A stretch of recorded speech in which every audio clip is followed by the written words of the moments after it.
Today, we're diving deep into a story you think you know, a story that's been told for millennia, yet holds secrets we're only just beginning to unlock. We're talking about the Garden of Eden. Now, I know what some of you might be thinking. Isn't that just an old myth? A fairy tale about a talking snake and a forbidden apple?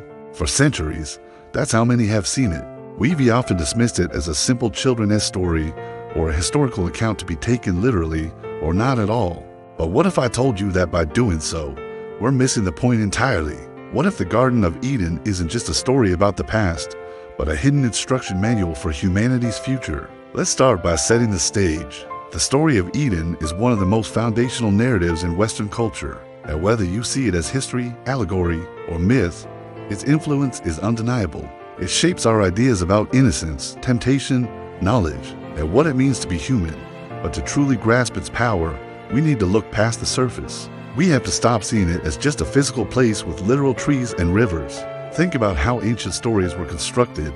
They weren't like modern novels or history books. They were packed with layers of symbolism, designed to convey profound truths about the cosmos and the human condition. The authors of these texts were masters of metaphor. Every element, from the layout of the garden to the names of the rivers flowing out of it, was intentional. They were creating a symbolic map, a blueprint of a perfect state of being, a model of cosmic order. For example, the garden being in the east isn't just a geographical detail. In many ancient cultures, the east is the direction of sunrise, symbolizing new beginnings, enlightenment, and divine presence. The two famous trees, the tree of life and the tree of the knowledge of good and evil, aren't just botanical specimens. They represent a fundamental paths, to ways of living and perceiving reality. One offers eternal connection and integration with the divine, while the other offers a different kind of power, the ability to define, to judge, to separate the world into black and white, good and evil. When Adam and Eve eat from the tree of knowledge, the story isn't just about disobedience, it's a profound exploration of human consciousness. It describes a shift from a state of unity and pure being, a state where they were naked and not ashamed, to a state of self-awareness, duality, and anxiety. Suddenly, they see themselves as separate, flawed, and they feel the need to hide. Doesn't that sound familiar? Isn't that the root of so much of our own human struggle? The constant judgment of ourselves and others, the feeling of alienation, the yearning for a lost sense of wholeness. This is where the story becomes incredibly relevant for us today. We are living in the world created by that choice. Our entire civilization is built on the knowledge of good and evil, on science, law, ethics, and technology. We categorize, analyze, and control. This has given us immense power, but it has also come at a cost. We become disconnected from nature, from each other, and often from our own true selves. We live in a state of perpetual anxiety, striving, and conflict, always feeling like something is missing.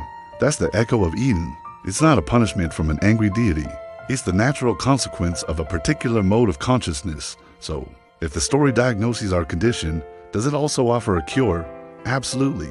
The narrative doesn't end with exile. The path back isn't about literally finding a lost garden. It's about integrating the lessons of both trees. It's about using our knowledge and awareness not just to divide and conquer, but to reconnect and heal.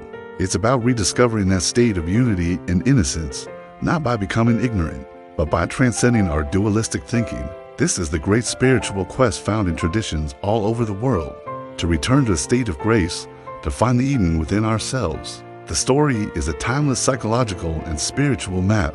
It teaches us that our deep-seated longing for a paradise lost is actually a longing for a state of consciousness that is still accessible to us. It's a call to move beyond mere knowledge and to seek wisdom, to find harmony between our minds and our hearts, and to once again walk in a state of wholeness. Thanks so much for exploring this with me today.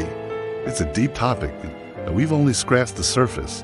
What are your thoughts on the symbolic meaning of Eden? Let me know in the comments below.